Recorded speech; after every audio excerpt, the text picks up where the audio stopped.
Днес искам да говорим за Old Money стила и конкретно за тази вълна и този моден тренд, който се налага последните няколко сезона, който е разбран по различни начини и представен по различни начини на различни места, но в крайна сметка днес искам да уточня точно какво означава той и как да го разграничите в другите стилове. New Money стила са новите пари, така ще го казвам, Old Money стила са старите пари.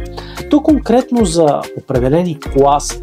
При Old Money, несъмнено класата на Old Money стила и на старите пари, хора и фамилии от няколко поколения вече са забогатели. Наследниците, последното поколение, нямат нужда от това да натрупват много пари или да се показват, или да имат някакви намерения да излежат от всякъде като хора, които са много заможни.